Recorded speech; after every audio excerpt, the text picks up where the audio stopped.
Welcome back to another Topic Talk. It's Topic Talk Prime, where we talk about Smash stuff and, things I've been doing in the Smash world. And this time around, I'm coming back from Supernova. Before we talk about that, make sure you go ahead and hit that like, follow, subscribe, and, come over to this channel at twitch.tv/TKBreezy to watch live. But anyway, I came back from Supernova, originally known as SmashCon, but that's not SmashCon anymore because probably legal reasons. And, even without the legal reasons and being called whatever, I feel like the tournament actually was better than SmashCon. So I actually had a great time. I think it's also probably there was that like area where I haven't been doing much with Smash lately because I've been doing a lot with other games such as Tekken. I did a little Street Fighter as well, which because I'm like so versed into Smash, it's been like 15 years. Like I don't have to like be there and play the game every day to keep up. I just watch tournaments and kind of like be on the side and whatnot. But SmashCon, aka Supernova, and like Genesis and other big tournaments like that, I will always go to because like those are always good times. And this time it was a great time. We did the same things we normally do. We hang out in the venue. We go to Dos Amigos and drink margaritas and eat quesadillas, and then we go home and sleep and do it all again the next day. But if we're talking about the actual tournament, I think the tournament was fire too. There was some historical things happening there with Junebug getting top 3 with DK was absolutely insane. And then the top 8 for Ultimate was pretty sick as well. We had Rivals 2 in the building. We got a chance to do some of that as well. And then I just got to see a lot of my friends, man. I'm originally from MDVA, so being able to see a lot of my friends from MDVA that I don't get to see a lot of just in general because they don't travel as much anymore is pretty big. Like I saw Marcus, aka Pink Fresh, with like one of my best friends in the community all together. Actually is my best friend in the community. And then Coney as well, get to see some Coney, hang out and do stuff with him. That was cool.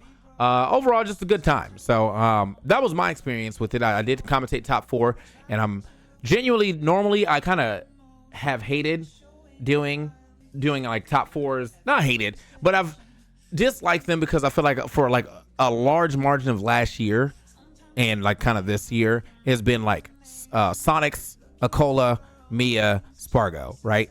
And there was always like 3 of the 4 were in there, right?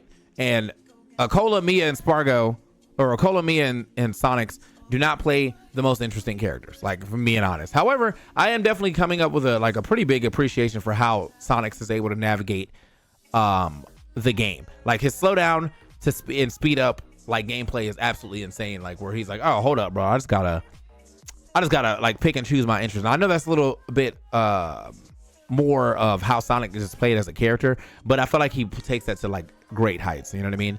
But anyway, this top 4 was actually pretty sick. We had my man Shattuck in it.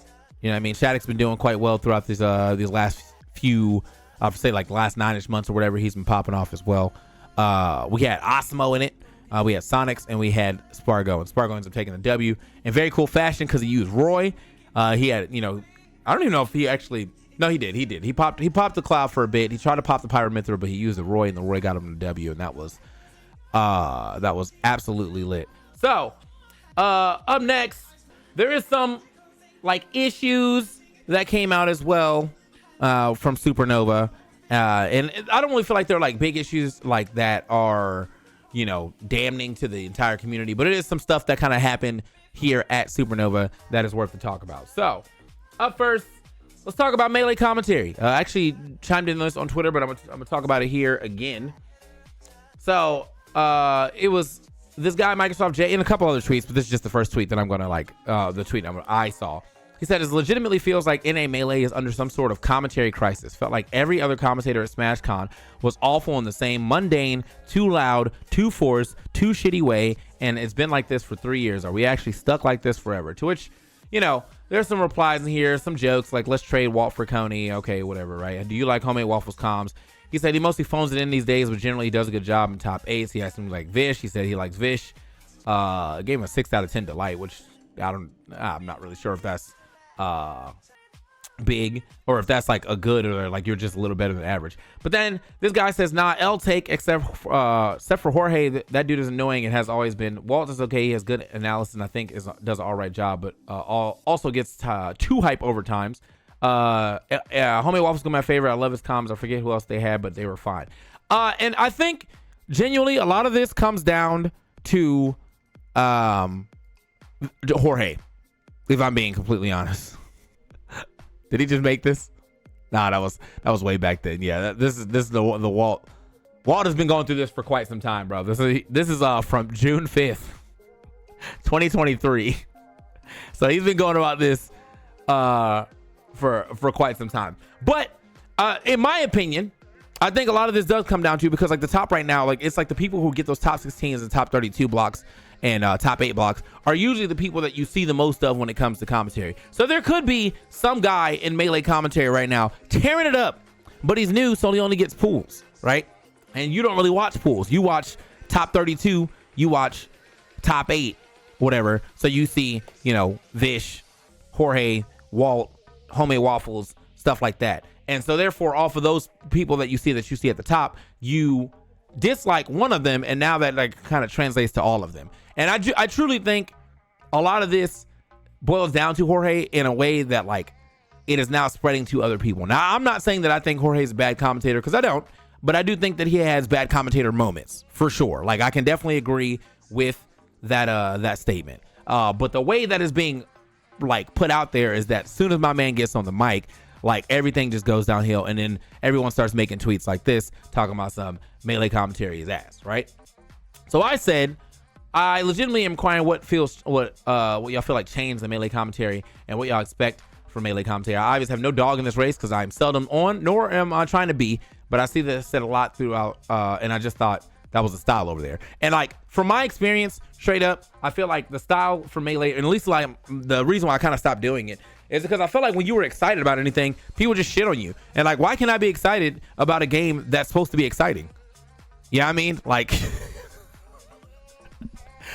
it was weird. Like, I didn't get it. Like, Melee is so fast paced and cool shit happens all the time. And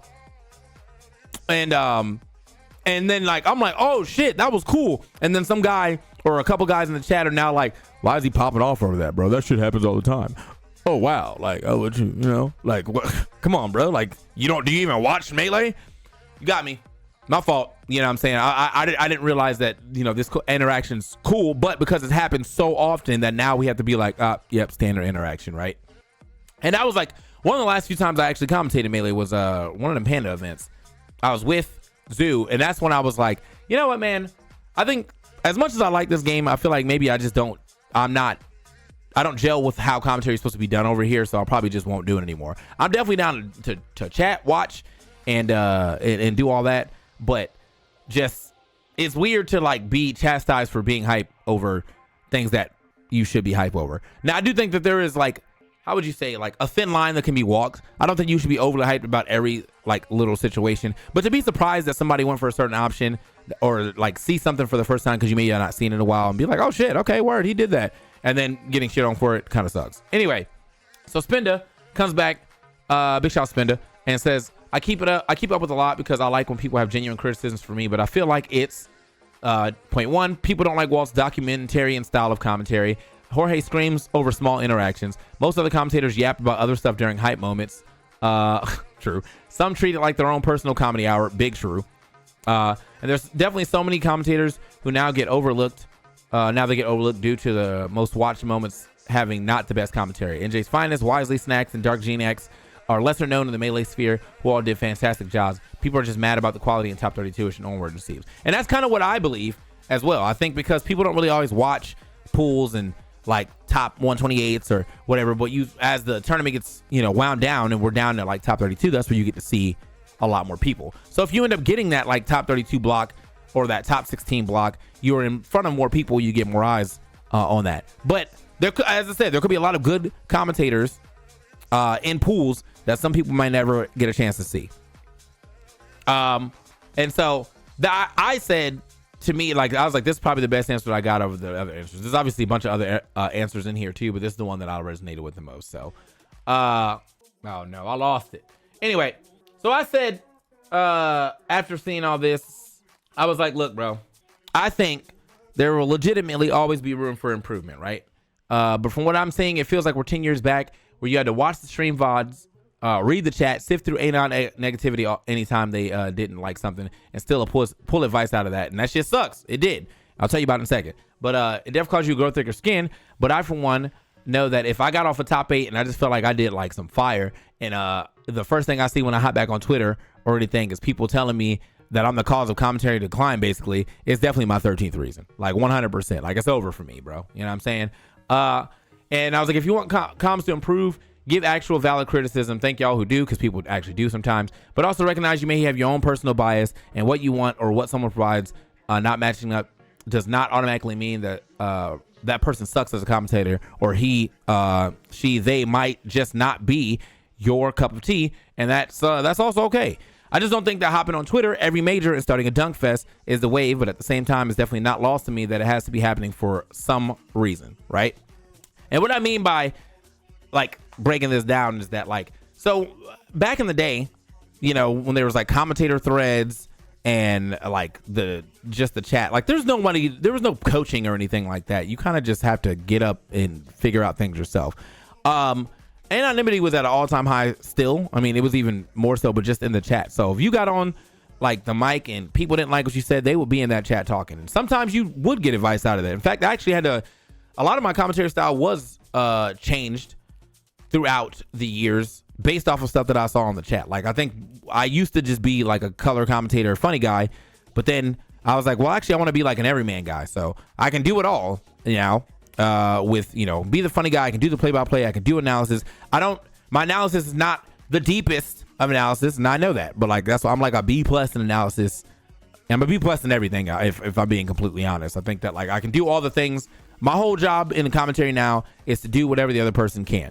So if some guy wants to sit there and nerd out more than me, sick. And if some guy wants to be more funny than me, then I'm gonna drop some gems on the analysis side, right? And that's all I've ever wanted to strive to. But I only got that way because of reading the chat. However, through reading the chat, you still have to like see other things that are not constructive criticism. It's just people shitting on you. You know what I mean?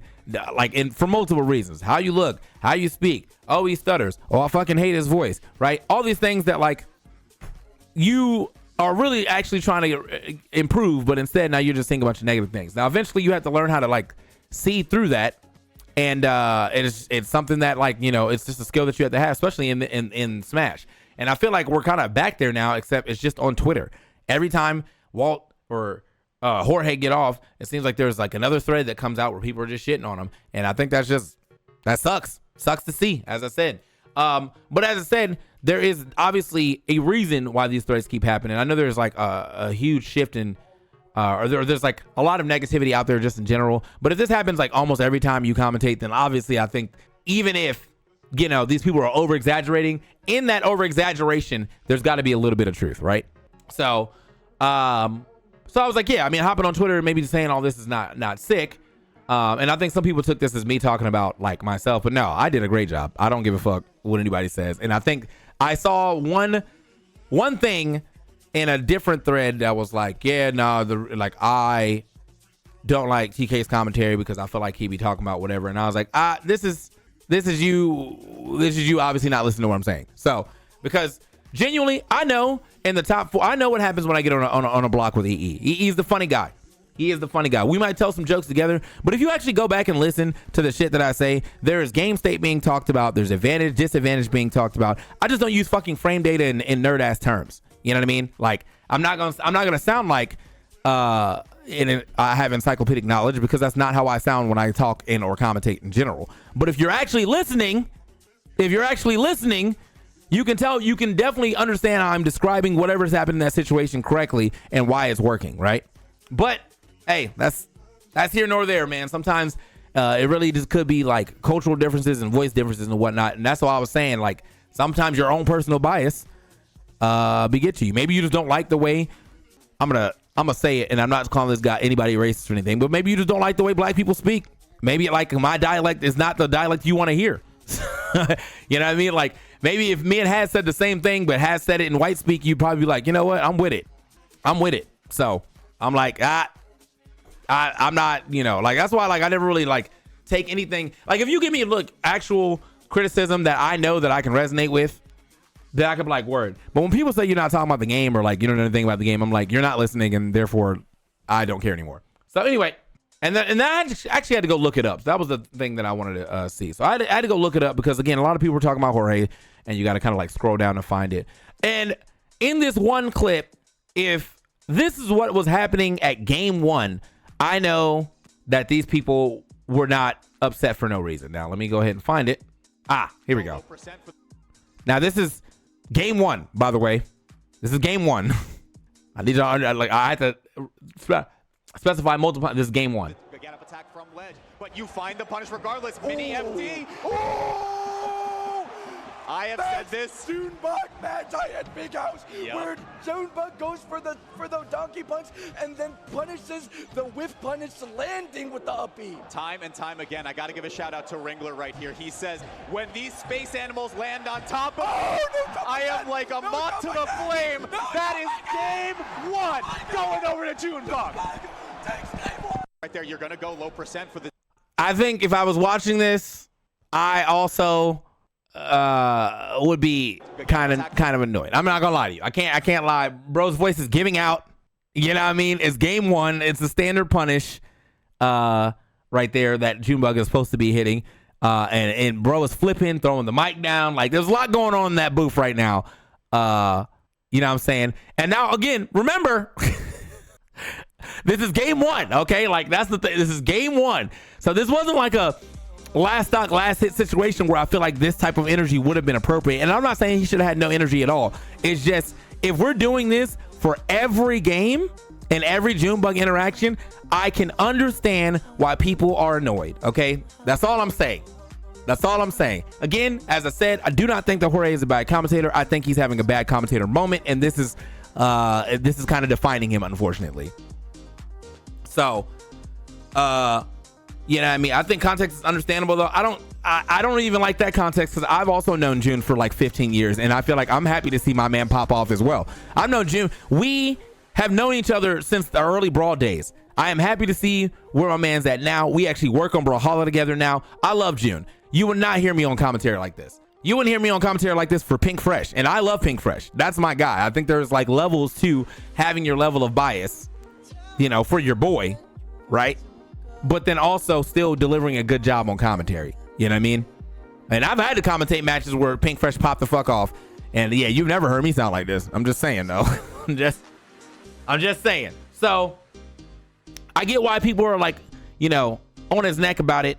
And I'm, you know, I think this is like just one of the examples though. There's definitely been times where Jorge's said some pretty questionable jokes as well, which is why I think where people come through with the whole, all they think is comedy hour. I've heard pretty questionable jokes from other commentators as well over there. I've probably even said pretty questionable jokes myself, so I'm not saying that that's a Jorge specific thing, but like altogether the package is starting to like rub people the wrong way. So you have to maybe reevaluate the energy you're either using on commentary or how you're going to commentate in the future. Anyway, I don't know what he's going to do about that. I don't know if he cares. I don't know if he's going to keep doing the same thing. I mean, he's getting hired for a reason, but yeah, I think just in that clip alone, I can tell like a lot of that set was probably like that. Anyway, I guess bottom line is like, still, bro, let's you know, cut down on like the way we're shitting on people.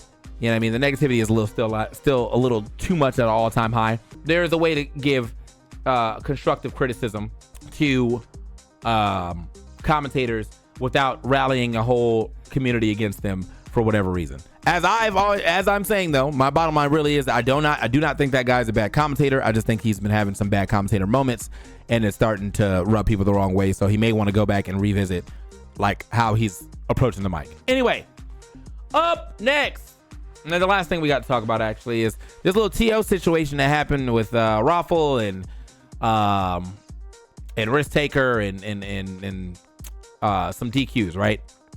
Now there's two big TO situations that's actually happened here. This is one of them, but the other one was the play out of how things went down between Raru and Sonics, and the fact that there was like a disconnect, but they just played it out anyway, and Sonic still won, so no harm, no foul. It is just unfortunate you have to kind of make that decision to go up there. So anyway, Raffle says, I am now having to deal with 3 incidents of someone playing under someone else's name. If you see someone die in phase 3 via DQ, is because they have met my RAF. And then some people say, I understand being TO is difficult. I have helped TOs a few large events and set them up, but nothing the scale of Supernova. That being said, the way you handle Risk Taker's case was extremely poor. Also, they have met my wrath, brother. Get off your high horse.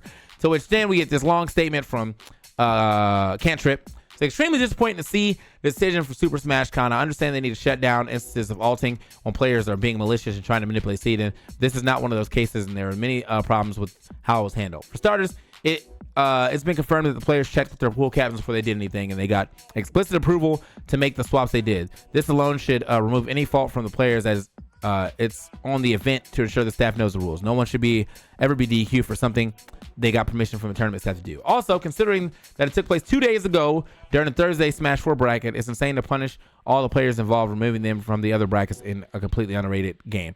Almost 48 hours, not to mention the now deleted post, screenshot, Meta's wrath, comes to decision. Okay, yeah. If you ask me, DQ on multiple high seeds deep in the bracket does a lot more damage to the event. It's competitive integrity than the fact that the players competed under other people's tags in the 45 intro bracket that ended 2 days ago. I feel especially bad for Risk Taker, whose only crime was doing the right thing by letting staff know that he wasn't going to make it to his Thursday pool in time, only to get punished when the Ultimate TO found out someone else playing their tag. It also sucks to see him, ouch, and Valor get screwed out of Ultimate Singles. Hope the event organizers are able to do something to compensate the players for the overstep and implement some changes. This kind of thing doesn't happen again. There's no reason pool captain should be able to make an executive decision and then take 2 days for the head TO to find out about it and overturn. I'm very disappointed as a fan who's looking forward to watching my region's best players compete at such a prestigious event, and I can't imagine how the players must feel. Okay, so I'm going to agree that I do not think that they should have been DQ'd out of any of the other brackets for some shit that happened with, especially with Smash 4. Like, come on now. However, my biggest takeaway from this is this tweet does not look good. And I think you know that. Like, Raffles in the chat right now. I think you know that. This is a bad looking tweet. Thus deleted and whatever. But this is what people are going to remember, right? Like, this is, that's very, like, overlordy type tweeting. And that's not going to rub people the right way, right?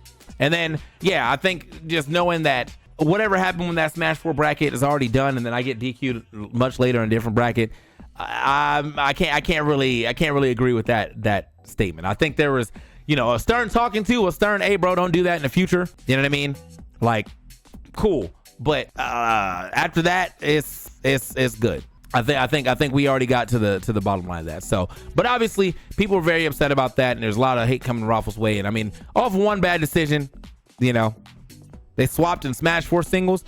Yeah, but I mean, it's over though. Like, that's the thing, So, like, if you DQ'd them out of Smash 4, hey, deserved. But I don't think they should have been DQ'd out of any of the other brackets they were in if they're still the people they are, their other brackets. I think maybe it was too late, but yeah, I just don't really feel like they should have suffered that low. Like, they are cheating, swapping in that game. They should be DQ'd in that game. Therefore, all right, you got me caught right in that game, but to take them out the whole tournament, I don't know about that. That was a little much. That's all I'm saying. But as I said, I'm sure like this has been talked about. I'm sure Raffles, I mean, I know there was like some compensation back for the whole thing, but yeah, this just doesn't look good is all. You know what I mean? And I think that I think you know that. I think everybody knows that you know that now. So, still tweeting some other things, but yeah, I saw you say at no point did this conversation happen between pool captains. Check the entire Discord. Just because you check in under someone else's name and don't ask does not mean you have permission, which I think is also fair. So it seems like there was a little misinformation there as well. But overall, the fact is these people did something in one game and not get DQ from all games, and I think that was just a little bit too much. So, you know what I mean? I think that's just my take on it. I think that was a little too much. Either way, it seems like it's got resolved to the best of its abilities. Hopefully this doesn't sour like Supernova for them in the next year, and they come back and do the right thing and play under the right tags and all that other good shit, and everything is fine. But we'll have to wait until what happens next year. As that's it for Supernova. We did everything. Big shout outs to Spargo for getting the W. Big shout outs to Mango for getting another W. Always love a Mango W. And I think that was everything I needed to talk about here. Yeah, I think that was everything I need to talk about. I don't think anything else major happened in Supernova that needed to be talked about. I hope to see everybody there next year because it's a great tournament. If I only go to 2 tournaments a year, it probably would be Genesis and Supernova as my 2 that I pick. Karaoke was great. I'm glad people came out and stuck around for karaoke. Wonderful time. With that being said, I think it's going to be it for this topic talk. Let me know how you feel about anything we talked about below. Let me know if I missed anything. Go ahead and put that in the comments, and then maybe we can talk about it in a different topic talk a little later. But yeah, that's it. I'll catch you guys on the next one. Peace.